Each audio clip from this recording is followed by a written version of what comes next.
World top 100 universities లో 100% scholarship తో admission పొందాలనుకుంటున్నారా? India's top competitive exams, IIT, NEET etcetera guidance కావాలన్నా, India and world top universities లో join అవ్వాలన్నా, students and parents కి career counselling కావాలన్నా, మీ కెరీర్ డెసిషన్ డబుల్ చెక్ చేసుకోవాలనుకున్నా 25 ఇయర్స్ ఎక్స్పీరియన్స్ డాక్టర్ సతీష్ గారిని సంప్రదించండి. నమస్తే సార్. నమస్తే అండి. సార్, కొన్ని హౌసెస్లో పేరెంట్స్ మధ్య అంటే వైఫ్ అండ్ హస్బెండ్ మధ్య పిల్లల ఎడ్యుకేషన్ విషయంలో అంత ఏకాభిప్రాయం ఉండదు. అలాంటి సినారియోస్ మీరు చాలా చూస్తుంటారు. సో ఒకసారి మీరు దాన్ని అనలైజ్ చేస్తారా? ఇప్పుడు మన దగ్గరికి కౌన్సిలింగ్ వచ్చి కేసెస్లో ఒక 50% అంటే 50% కేసెస్లో చూస్తున్నాను నేను. ఎందుకంటే ఏదైనా డిస్కస్ చేస్తాం కదా మేము కౌన్సిలింగ్లో, చేసినప్పుడు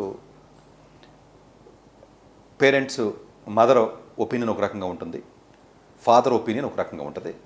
అంటే అది అన్ని విషయాల్లోనూ ప్రాబబ్లీ ఇద్దరు ఎవరో ఒక గారంగా పెంచుకుంటారు పిల్లోళ్ళు, అంతే కదండి. ఇప్పుడు ఎవరైనా డాక్టర్ ఉందనుకోండి, ఫాదర్ కొంచెం పోలిన చిన్నపిల్ల కదా, ఇప్పుడు మనం కష్టపడలేదు కదా, అడిగింది చేద్దాంలే అని అడిగిందల్లా ఇచ్చి ఫాదర్ ఉండొచ్చు. ఒక మదర్ కాదురా బాబు ఇది ఇలా కాదు, కొంచెం జాగ్రత్త చదువుకోవాలి, ఇలా ఎందుకు చేస్తున్నాం అని చెప్పేసి ఫాదర్తో హస్బెండ్తో డిస్కషన్స్, ఆర్గ్యుమెంట్లు జరుగుతున్న ఫ్యామిలీస్ చూశాను.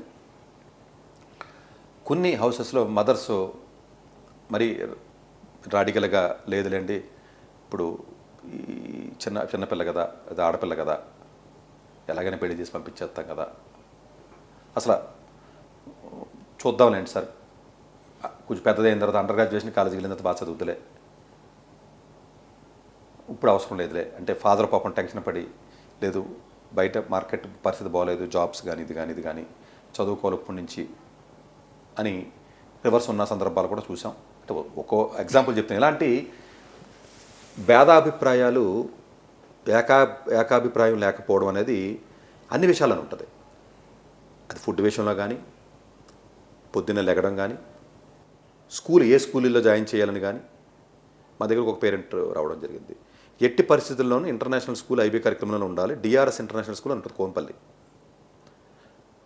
వరస్ట్ ఎడ్యుకేషన్ ఉందమ్మా అక్కడ, ఇబ్బంది ఏముంది, స్కూల్ మార్చాలని చెప్తే ఫాదర్ అంతా చెప్పినా కూడా మదర్ ఎలా, నేను కూడా చెప్పి చూసా, లేదండి ఇప్పుడు చిన్నపిల్ల కదండి, ఇంటర్నేషనల్ స్కూల్ అయితే కొంచెం ఇంగ్లీష్ అయితే బాగా వస్తుంది, ఏదో రకంగా బతుకుతలేదండి.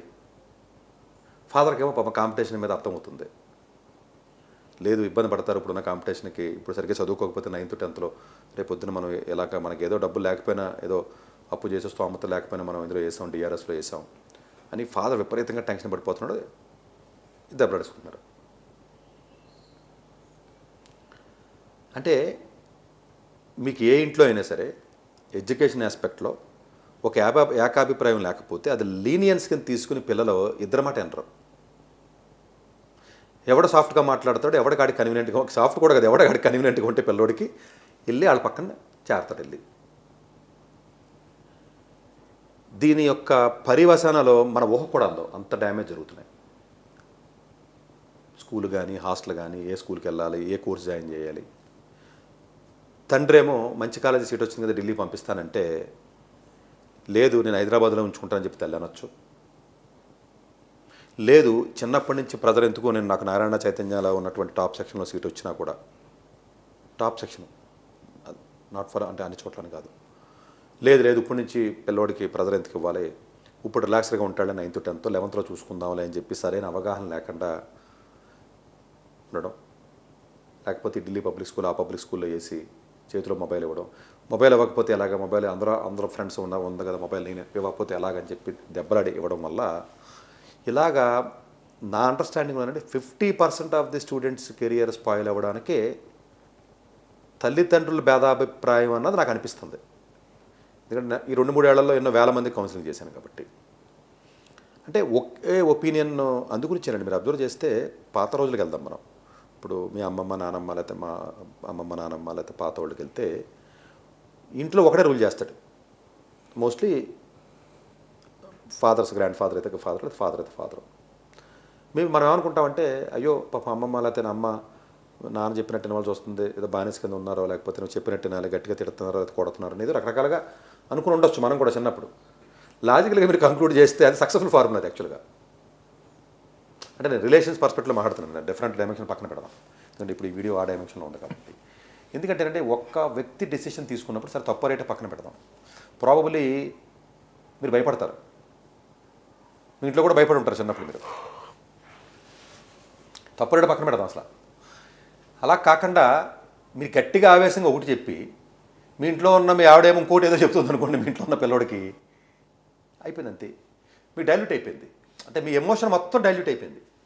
ఎమోషన్కి సపోర్ట్ ఇచ్చి ఎమోషన్ని మీరు స్టాండ్ చేయకపోతే పక్కనున్న పార్ట్నరు మీరు ఎంత ఎమోషన్ అవుతారో దానికి వాల్యూ లేకుండా పోతుంది, అసలు జీరో అయిపోతుంది. అది అయిపోయి విచ్చలవిడిగా పిల్లలు తయారవుతున్నారన్న విషయాన్ని వాడడానికి నేను అనుమానించట్టు. విచ్చలవిడిగా ఇది పదం, అంటే లీనియన్స్ తీసుకుని. ఇది చాలా ఫ్యామిలీస్లో ఒకళ్ళు మాత్రమే, ఫాదర్ కానీ మదర్ కానీ చదవాలి, చదవకపోతే ఇబ్బంది, ఎడ్యుకేషన్ చాలా ఇంపార్టెంటు అని ఉంటుందండి.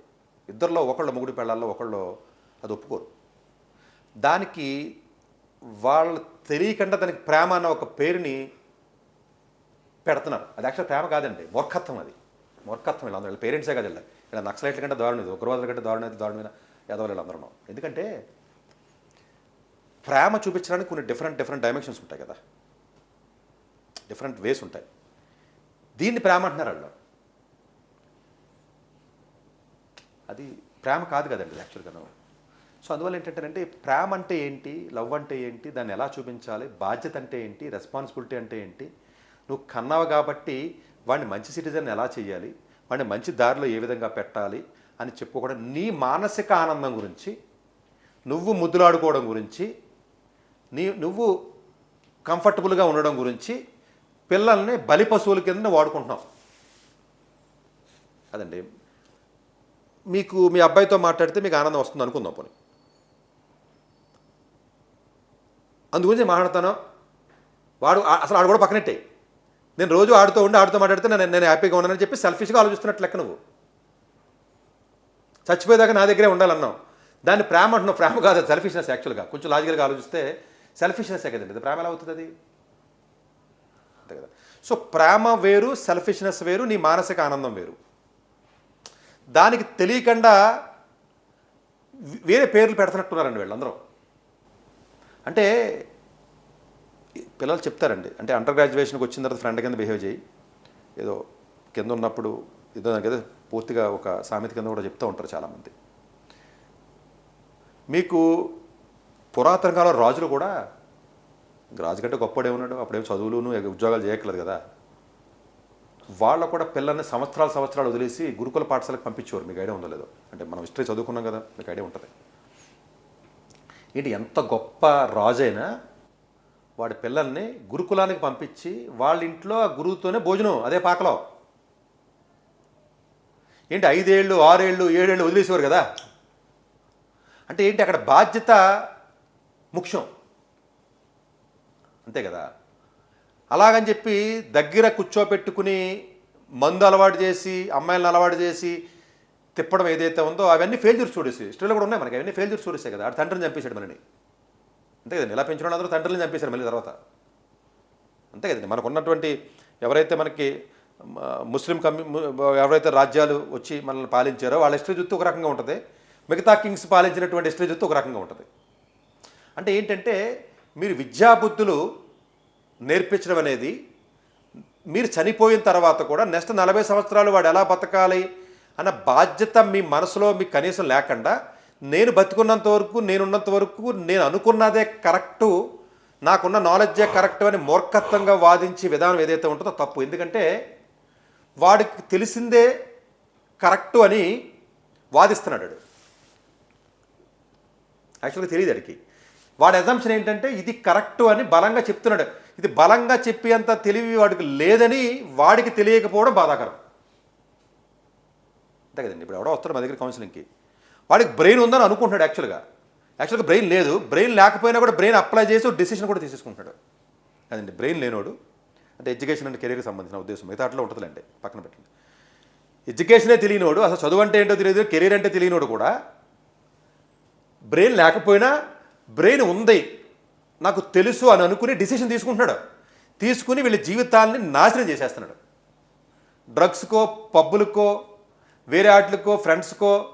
లేకపోతే రిలేషన్షిప్లో అమ్మాయిలు అయితే ఒకటి కాదండి, అన్ని రకాల నాశనాలు చేయడానికి బేజం సీడ్ వేసింది ఎవడో? ఇంట్లో ఉన్న తల్లిదండ్రులు. ఒకటి కొంచెం ఎడ్యుకేషన్ మీద పూర్తి అవగాహన ఉన్నటువంటి పేరెంట్లు ఎవరన్నా ఒకళ్ళు ఉంటే వాళ్ళు టేక్ ఓవర్ చేయవలసిందేనండి. ప్రేమ వదిలేండి, అసలు ప్రేమ అనేది ఇక్కడ ఎలిమెంటే లేదండి. ప్రేమ లేదు, తొక్కలేదు, ఏముండవు, పక్కనెట్టండి అవన్నీ. ప్రేమ కంటే బాధ్యత పెద్దవాడని నాకు అనిపిస్తుంది ఎందుకో. ఎందుకని జన్మనిచ్చింది నువ్వే కదా, అంతే కదండి. ఇక్కడ ప్రేమ అనేది వదిలేయండి, అది ఇట్స్ సెల్ఫిష్నెస్ వర్డ్ అది యాక్చువల్గా, అంతే కదా. దాంట్లో ఏమి పెద్ద ఎమోషన్ ఏముంటుంది దాంట్లో? బాధ్యత ఇంపార్టెంటే కదండి. మీరు యాక్చువల్గా మనకి ఇంట్లో కుక్క పిల్ల పుడితేనే కుక్కకి బాధ్యతగా పెంచుతున్నావు కదా, దాన్ని కంట్రోల్ చేస్తున్నావు కదా. కుక్కను బయటికి వెళ్ళనివ్వట్లేదు, ఇష్టం వచ్చినట్టు తినవ్వట్లేదు, దానికి కూర్చోబెడుతున్నావు, దానికి ఏసీ వేస్తున్నావు కదా, కుక్క పిల్లని పెంచుతున్నావు కదా. కుక్క పిల్లని పెంచి దాంట్లో 5% పిల్లల్ని పెంచితే సరిపోద్ది. మనం మీరు అబ్జర్వ్ చేయండి, కుక్క పిల్లని ఎలా పెంచుతాం, మనం బాగానే పెంచుతాం కదా. అంటే బాధ్యత అన్న పదాన్ని మీరు తీసేసి ప్రేమ అన్న పదాన్ని పెట్టడం వల్ల వచ్చిన అనర్థాలండి ఇవన్నీ. మీరు ఒక రెస్పాన్సిబిలిటీ, ఒక బాధ్యత కింద, ఒక టీచర్ కింద మీరు ఆలోచించండి. అసలు కొడుకన్నది వదిలేండి మీరు. అసలు అప్పుడు మీకు అసహ్యంగా కనపడతాడు వాడు సరిగ్గా లేకపోతే, మీకు అసహ్యంగా కనపడతాడండి. ఇప్పుడు మీరే టీచర్ అనుకోండి, లేకపోతే నేనే టీచర్ అండి. ఇప్పుడు మా ఇంట్లో ఎవడో ఉన్నాడు, మీ ఇంట్లో ఎవడో పిల్లడు ఉన్నాడు, మీరు టీచర్ అనుకోండి. అసలు ఒకసారి మీరు ప్రాక్టీస్ చేయండి, ఇంటికెళ్ళి ఒక 10-20 రోజులు ప్రాక్టీస్ చేయండి. నేనే టీచరు అని ప్రాక్టీస్ చేయండి. చేసినప్పుడు ప్రతిదీ మీకు లోపాలు కనపడతాయి కదా, సరిదిద్దండి. మీరు తండ్రి అన్న ప్లేస్లో ఉండడం వల్ల మీరు సెల్ఫిష్నెస్ అనేది, ప్రేమ అనేది పేరుతో కప్పేస్తున్నారు మీరు. అంటే మీరు నాశనం చేసేస్తున్నారు ఆడ జీవితాన్ని. చేతిలో మొబైల్ పెట్టో, లేకపోతే ఇంకోటి చేసో. ఇది తల్లిదండ్రులు ఒకటి ఏకాప్రాయం ఉండి తీరాలి. ఆడు బయటికి వెళ్ళిపోయిన కొట్టుకు సావండి, కొట్టుకుని ఎవడొకటి గెలవండి, కనీసం గెలిచి ఓకే నేను గెలిచాను రాబో మనం చేద్దామని చెప్పండి. సో ఈ రకమైన లీనియన్స్ పిల్లలకి ఇవ్వడం వల్ల ఎవడ మాట వినరండి. ఎక్కువగానంటే మోస్ట్ ఆఫ్ ది కేసెస్లోనండి ఫాదర్స్ గారం చేస్తారు, బయటికి పోతారు కదా వీళ్ళు. ఈ మదర్స్ పాపం చెప్తారండి, చెప్తే మాట ఇనిసావట్లేదు వీళ్ళు. ఎందుకు తెలుసా? ఇప్పుడు దాకా కంట్రోల్ చేసి గట్టిగా చెప్పి బాధ్యతగా చెప్పి పాప మదర్ ఏదో నానా బాధలు పడి కంట్రోల్ చేయడానికి ట్రై చేస్తుంది కదా. ఈ ఫాదర్ ఉంటాడు కదా, డేంజరస్గా ఉంటాడు వీడు వచ్చి ఎందుకు పిల్లలు అంటావు అలాగ, నువ్వు ఎందుకు పిల్లలు అంటావు, నువ్వు పోలే చదువుతులు. ఇప్పుడు చదవకపోతే రెస్టారెంట్ వచ్చిందా? చదివిన వాళ్ళు అందరూ బతుకుతున్నారా? చదవకపోతే కూడా చాలామంది బతుకుతున్నారు కదా. ఎందుకు దానికి అలా స్ట్రెస్ ఇస్తావు, ఎందుకు అలా ప్రెజర్ ఇస్తావు? చిన్నపిల్ల కదా, ఆడుకునేవాళ్ళు కదా నువ్వు అని చెప్పంటే మొత్తం పోతుంది. ఇది అరిసి ఉంటుంది కదా, పెళ్ళం నోరు మూసుకుని అలా కూర్చుని ఉంటుంది. ఫైనల్గా ఏమవుతుంది తెలుసా? వీడు పెట్టి టార్చర్కి ఇంట్లోనూ మెజారిటీ ఆఫ్ ది కేసెస్లో దీనికి బీపీ షుగర్ ముందే వచ్చి ఈ మదర్స్ అందరూ కూడా 10 ఏళ్ళ ముందు చచ్చిపోతున్నారు. మీకు మెజారిటీ ఆఫ్ ది ఫ్యామిలీస్లో గత 10 ఏళ్ళకి ఇప్పుడు కొన్ని స్టాటిస్టిక్స్ తీస్తే ముందు మొగుడు చచ్చిపోతారు కదా, మామూలుగా ఎక్కడైనా కదండి. ముందు మొగుడు చచ్చిపోతాడు, తర్వాత పెళ్ళం బతుకుద్ది, ముసవాడు అయిన తర్వాత, అంతే కదా. ఎక్కువగా ఆడవాళ్ళు బతికేవారు ఎక్కువగా, మీరు అబ్జర్వ్ చేయండి మన పాత ఇళ్లలో కూడా. ఇప్పుడు రివర్స్ ట్రెండింగ్. ఈ మొగుళ్ళు గారం చేయడం వల్ల ఈ ఆడవాళ్ళు ఇంట్లో ఉండి వీళ్ళకి టార్చర్ పెరిగిపోయి వీళ్ళకి బీపీ షుగర్లు వచ్చి ముందు మదర్ చచ్చిపోతున్నారు. ఇది రివర్స్ ట్రెండింగ్ నడుస్తుంది ఇప్పుడు. దీనికి రీజన్ ఏంటంటే కొంపలైళ్ళు ఉంటాం కాబట్టి కొంతమంది. అఫ్కోర్స్ కొన్ని రివర్స్ కూడా ఉంటాయి. కొన్ని ఇంట్లో మదర్స్ గారం చేసి అన్ని అబద్ధాలు చెప్పేస్తారు పేరెంట్స్కి, ఫాదర్కి. అంటే ఆ టైంలో కొంచెం డీసెంట్గా చూపించడం, పొద్దున్న లేసిపోయినట్టు, పుస్తకం పట్టుకున్నట్టు, చదివినట్టు, లేదా ఇంకోటి చేసినట్టు. మిగతా టైంలోనేమో చెప్పరు, నిజాలు చెప్పరు అసలు మొగుడికి. సో ఇట్లాంటి డిస్క్రిపెన్సీస్ ఏవైతే ఉన్నాయో, అంటే ఇది లైట్గా, అంటే ప్రపంచం ఎలా ఉంది, జాబ్స్ ఎలా ఉన్నాయి, కాంపిటీషన్ ఏ విధంగా ఉన్నాయి, ప్రెజర్ ఏ విధంగా ఉంది, ఎలా బతుకుతారు వీళ్ళు, ఇలాంటి ఆలోచన లేకుండా ఓ ఫాదర్ ఏమన్నా దగ్గరికి వచ్చి ఏముందిలేండి సార్, నెలకి 20,000 20,000 వచ్చినా పర్లేదు బతుకుద్దులేండి సార్, నాకు నువ్వెవడరా చెప్పడానికి అడిగాను నేను. కాదండి, మీ ఇంట్లో ఉన్న మీ పిల్లోడు, మా ఇంట్లో ఉన్న నా పిల్లోడు 25,000 బతుకుతాడని మనం ఎలా చెప్తాం? వాడు పెద్దోడు అయిన తర్వాత ఆడు డిసైడ్ చేసుకుంటాడు కదా. అంటే నువ్వే డిసైడ్ చేసి వీడి లైఫ్ ఇదని, వీడి లైఫ్ 25,000 బతుకుతాడు కాబట్టి 25,000 సరిపడని పెంచుతానని చెప్పి నువ్వు పెంచి వదిలేస్తున్నావండి. అది కూడా తప్పే కదండి. అది మనం చిన్నపిల్లండి, మీరు 10 నిమిషాలు చెప్తే 10 గంట సేపు కన్విన్స్ చేస్తే కన్విన్స్ అయిపోతాడు. వ్యాపారం చేద్దిగలరా, చదువు ఎత్తుగలరా, అందరి దగ్గర బానిసల కింద 20,000 జీతం వస్తుందంట, నేను ఎందుకు వ్యాపారం చేద్ది కానీ, మన దగ్గర బోల్డ్ వ్యాపారాలు ఉన్నాయి కదా, బోల్డ్ ఐడియాలు ఉన్నాయి కదా అని అన్నాడు అనుకోండి, నిజమంటాడు. మీరు ఈజీగా అంతే కదండి, ఇప్పుడు ఈజీగా కన్విన్స్ చేసేచ్చు కదండి. ఇలాంటి రాంగ్ ఫీడింగ్ పిల్లలకి ఇచ్చి పిల్లల జీవితాలు ఇబ్బంది పెట్టుకునే పరిస్థితిని చాలామంది చూసాం. సో మదరో ఫాదరో దెబ్బలాడుకోవడం ఒకే ఒపీనియన్, దెబ్బలాడుకోవడం అంటే ఈ విషయంలో నా ఉద్దేశం, మిగతా పర్సనల్ ఆస్పెక్ట్స్ అని కాదండి నా ఉద్దేశం. ఈ డిఫరెన్స్ ఆఫ్ ఒపీనియన్స్ ఉండడం వల్ల మోస్ట్ ఆఫ్ ది కేసెస్లో మదరో ఫాదరో డిఫరెన్స్ ఆఫ్ ఒపీనియన్ ఉన్న ఏ ఫ్యామిలీలో అయినా సరే 90% చిల్డ్రన్స్ చేసిపోతారంటే చచ్చిపోయేదాకా ఇంకా ఎడుతూనే ఉంటారు వాళ్ళు. అందు గురించి నేనేమంటానంటే చదువు మీద పూర్తి అవగాహన అంటే లేటెస్ట్ ట్రెండ్స్కి అవగాహన తెచ్చుకొని మదర్ అండ్ ఫాదర్లో ఒకరు టేక్ ఓవర్ చేయండి అమ్మ, ఒకరు వదిలేయండి డిసిషన్. అలా కాకుండా మీరు టేక్ ఓవర్ చేయకుండా ఇద్దరు డిఫరెంట్ స్ప్లిట్టింగ్ ఆఫ్ ఒపీనియన్స్ ఏదైతే ఉందో, ఇది ఎక్కువగా నేను చూసిన కౌన్సిలింగ్లో చాలా డ్యామేజ్లు చూశానండి. నేను చాలా అంటే చాలా డ్యామేజ్లు చూశాను నేను. ఎందుకంటే పర్సనల్గానే నా దగ్గర కౌన్సిలింగ్ వచ్చిన వాళ్ళు ఎంతోమందిని చూశాను నేను.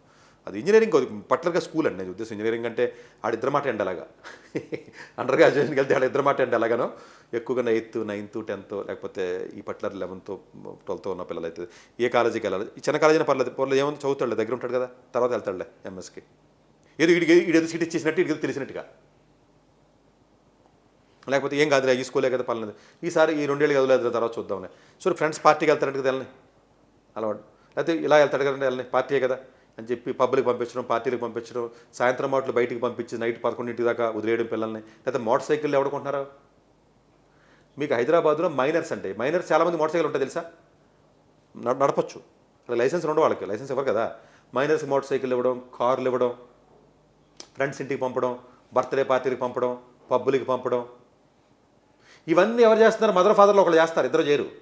ఇద్దరు ఎవడో పంపడండి, మీరు అబ్జర్వ్ చేయండి, ఇద్దరు ఒకటే చేస్తారు. ఇప్పుడు మీరు చూస్తే ఏ కంప్లైంట్ సరే మొత్తం నాశనం చేసేస్తూ ఉంటారు యాక్చువల్గా. ఈ మొత్తానికి ఇది డ్యామేజ్ ఇప్పుడు తెలియదు, ఇప్పుడు ముద్దుగా ఉంటుంది. ఈ డ్యామేజ్ ఎప్పుడు వస్తుంది? తర్వాత కొంతకాలం మీద వస్తుంది కదా, ఆ డ్యామేజ్ వచ్చిన టైంకి ఇంక మీరు సరి చేసుకోలేరు. అప్పుడు మీ మాట కూడా ఉండవు. ఇప్పుడు ఎవడైతే ముద్దు చేశాడో తండ్రి, నేను చెప్తున్నాను చూడండి, తల్లి పెద్ద అయిన తర్వాత అదే తల్లి మాట్లాడండో ఈ తల్లికి ఎదిరిచ్చేస్తాడు. తల్లి ముద్దు చేసిందా, లీనెన్స్ ఇచ్చిందా, తల్లి పెంచిన తర్వాత పౌరముఖలాగా అవుతాడా? అదే స్టూడెంట్ ఇదే తల్లి మాట వినడో, ఇది రాసి పెట్టుకోండి నేను చెప్తున్నా. వాడికి అప్పుడు అవసరానికి కన్వీనియంట్గా ఉంది కాబట్టి అవన్నీ తీసుకున్నాడు. ఆడు తండ్రి తల్ల ఎవడైనా ఉంటే కదండి. ఇప్పుడు నేను లేజీగా ఉన్నానండి, నాకు ఎవడు కన్వీనియంట్గా మాట్లాడితే ఆడి దగ్గరికి పోతాను. ఇద్దరు కాకపోతే అమ్మమ్మ, ఇది కాకపోతే తాత, వాళ్ళు చంపేస్తారు. కొన్ని ఉమ్మడి ఫ్యామిలీలో ఉంటాయి కదా, పాపం అమ్మ నాన్న అరుస్తూ ఉంటారు, వీళ్ళిద్దరిని కంట్రోల్ చేస్తూ ఉంటారు, గ్రాండ్ పేరెంట్స్ కానీ అది కానీ. అంటే వాళ్ళ ఎగ్జాంపుల్ చెప్పుకుంటారు, పాత ఏ సంబంధం లేని. అంటే ఏంటంటే మీకు ఓవరాల్గా ఎవడైతే వీళ్ళని లీనియన్స్గా పెట్టి చేస్తున్నాడో వాళ్ళ మాటే వినడం. కానీ ఇదేమంటాడంటే నా మాట జవదాటడో నా కొడుకు అని చెప్పుద్ది తల్లి. 100% రాసి పెట్టుకోండి ఇది. అదే తల్లి మాట వింటాడు పెద్ద అయిన తర్వాత. ఆడ అవసరానికి వాడుకున్నాడు ఆ ప్లాట్ఫామ్ అంతే. ఒక్కసారి స్టేజ్ దాటాడు అనుకోండి, వాడు ఇండివిజువల్ అయిపోతుంది కదా, ఆల్రెడీ బ్యాడ్ హ్యాబిట్స్ అలవాటు అయిపోయినాయి కదా గింటాం. ఇది దయచేసి తల్లిదండ్రులు ఎవరైతే దెబ్బలాట్లు ఉన్నాయో ఫస్ట్ వాళ్ళ కౌన్సిలింగ్ వెళ్ళండి అమ్మా. మా దగ్గరికి వచ్చారు కొంతమంది, ఒక ఏకాభిప్రాయం రావాలి కదా, వాళ్ళ కౌన్సిలింగ్ వస్తారు మా దగ్గరికి. పిల్లల్ని తీసుకురావద్దంటాం, ఎందుకంటే మళ్ళీ ఈ పంచాయతీకి మళ్ళీ పెట్టకూడదు కదా పక్కన. మా దగ్గరికి వస్తున్నారు చాలామంది. ముందు వాళ్ళిద్దరిని ఏకాభిప్రాయం తీసుకురావాలి, వాళ్ళని తీసుకొచ్చి ఒక స్టాండ్ మీద నుంచో పెట్టాలి. అప్పుడు మీరు ఇంట్లో చక్కగా పిల్లల్ని పెంచండి అని మనం చెప్పాలి. ఇప్పుడు గుడికి తీసుకెళ్తానండి మదరు, గుడికి అవసరం ఏంటి అని అంటే ఇంకా ఆడికి ఏముంటుంది? అంటే ఏవి గుడ్ థింగ్స్, ఏవి బ్యాడ్ థింగ్స్, ఏవి వీక్నెస్లు అవుతాయి, ఏది చదువు వాల్యూ ఏంటి, కాంపిటీషన్ ఏంటి, అసలు ఏమీ వీళ్ళకి స్కూల్ మీద కానీ, చదువు మీద కానీ, కాంపిటీషన్ మీద కానీ, ఉద్యోగాలు ప్రతిదీ లైటే, ఇగ్నోరెన్స్. అసలు అందు గురించే బ్రెయిన్ ఉండదు, బ్రెయిన్తో కదవాలని తిరుగుతూ ఉంటాను నేను. బ్రెయినే ఉండదు అసలు వాళ్ళకి. అంటే వీళ్ళకి ఏం తెలియదు బయట ఏం జరుగుతుంది, బయట ఉద్యోగాలు ఏంటి, ఎగ్జామ్స్ ఏంటి ఏం తెలియదండి. లక్కీగా ఏదైనా ఫ్యామిలీ మెంబర్లో మదర్ అండ్ ఫాదర్లో ఒకటి తెలిస్తే వాళ్ళు ఇంకొకటి కిల్ చేసేస్తున్నారు. దయచేసి ఈ వీడియో విన్నటువంటి పేరెంట్స్ ఎవరైతే ఉంటారో మీరు డిఫరెన్స్ ఆఫ్ ఒపీనియన్స్తో ఇంట్లో పంచాయతీలు పెట్టకండి. ఏదో ఒక ఒపీనియన్కి క్లియర్గా రండి. మీకు తెలియకపోతే ఎవడో సైకాలజిస్ట్ దగ్గరికి ఎవడొకటి దగ్గరికి పోండే, మా దగ్గర వస్తున్నారు కొంతమంది, చూసుకుని ఒక ఒపీనియన్కి రండి. మీరు డిఫరెన్స్ ఆఫ్ ఒపీనియన్తో పిల్లల్ని చదివించాలి, కెరియర్ని ముందుకు తీసుకెళ్ళాలంటే ఒకటి చేతిలోనే ఉండాలి. ఒకళ్ళే హ్యాండ్ ఓవర్ చేసుకోవాలి, మిగతావాడు డమ్మీగా ఉండాలి. అది పెళ్ళమైన మొగుడైనా సరే, ఓన్లీ భోజనం పెట్టడం అది అంతే. ఇంకొకళ్ళు ఇన్వాల్వ్ అయితే మాత్రం డెఫినెట్గా స్పాయిల్ అయిపోతుంది అది. అందులో డౌట్ లేదు. తర్వాత లైఫ్ లాంగ్ మీరు బాధపడాలి. ఇప్పుడున్న కాంపిటీషన్ చాలా హెవీగా ఉంది. అసలు మార్కెట్లో జాబులు వచ్చే పరిస్థితి కానీ, క్వాలిటీ ఉన్న ఎడ్యుకేషన్ ఉన్న ఇన్స్టిట్యూట్స్ దొరకడం కానీ, ఎడ్యుకేషన్ రావడం కానీ, బ్యాడ్ హ్యాబిట్స్, సోషల్ మీడియా, లేకపోతే కోలివింగ్లు, పబ్బులు, సిగరెట్లు, మందు, డ్రగ్స్, ఇలాంటి దరిద్రమైనటువంటి అట్మాస్ఫియర్లో ఉన్నటువంటి ఇలాంటి సొసైటీలో మీరు పిల్లల్ని జాగ్రత్తగా బాధ్యతగా పెంచవలసినటువంటి బాధ్యత మీకు ఉంది కాబట్టి అక్కడ మీరు ప్రాపర్గా డిసిప్లైన్గా లేకుండా లీనియన్స్ ఇచ్చి ముద్దులాడడానికి ట్రై చేసి మీ సెల్ఫిష్ ఆనందం గురించి మీరు ముద్దులాడితే రేపు మీరు చచ్చిన తర్వాత ఆయన ఎవడు పోషించాడో మరి దానికి కూడా ఆన్సర్ చెప్పాలి కదా. సో దయచేసి కొంత మీరు ఆలోచన చేసి ఈ డిఫరెన్స్ ఆఫ్ ఒపీనియన్స్ లేకుండా దెబ్బలాడుకోకుండా కొట్టుకోకుండా కొంతమంది విడాకులు లేకపోతున్నారు ఈ మధ్యన. ఇలాంటి ఏదో పంచాయతీలన్నీ కొంపల్లో ఆ పిల్లలు లేనప్పుడు చేసుకుని ఏదో ఒక ఒపీనియన్కి వస్తే కొంచెం బెటర్గా ఉంటుంది నా ఒపీనియన్. డాక్టర్ ఎస్ సతీష్ గారు ఏపీ తెలంగాణ విద్యార్థులకు సుపరిచితమైన పేరు. సతీష్ గారు 2001 యూపీఎస్సీ పరీక్షల్లో ఇండియన్ రైల్వే విభాగంలో ఉద్యోగం సాధించారు. సతీష్ గారు చదివిన చదువులు engineering, MTech, MBA executive MBA, MSc, MBA HR, MA psychology లాంటి పోస్ట్ గ్రాడ్యుయేషన్ డిగ్రీతో పాటు డాక్టరేట్ కూడా చదవటం జరిగింది.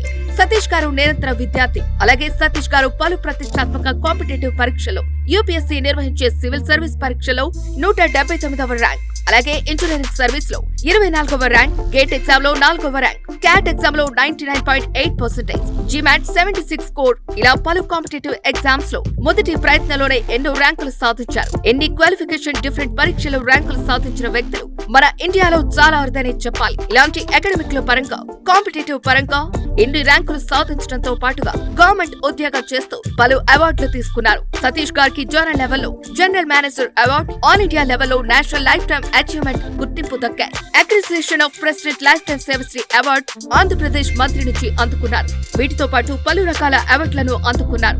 ఎన్నో ప్రతిష్టాత్మక ఆర్గనైజర్స్ పర్మనెంట్ మెంబర్ గా ఉన్నారు. కష్టపడి పైకి వచ్చిన వ్యక్తి కావటం వల్ల గత 20 సంవత్సరాల నుంచి ఎంతో మంది చిన్నపిల్లల దగ్గర నుంచి 5, 6 తరగతుల విద్యార్థుల నుంచి పెద్ద పెద్ద పీజీ, పిహెచ్డీ కాలేజీలకు వెళుతూ విద్యార్థులకు అవగాహన కల్పిస్తుంటారు. ప్రతి విషయం పైన డాక్టర్ సతీష్ గారు స్పష్టమైన అవగాహన కలిగి ఉన్నారు. డాక్టర్ సతీష్ బలంగా నమ్మే సూత్రం ఏంటంటే అవేర్నెస్ ఈజ్ ఎవ్రీథింగ్. మనిషికి అవేర్నెస్ ఉంటే ఏదైనా సాధించగలరు.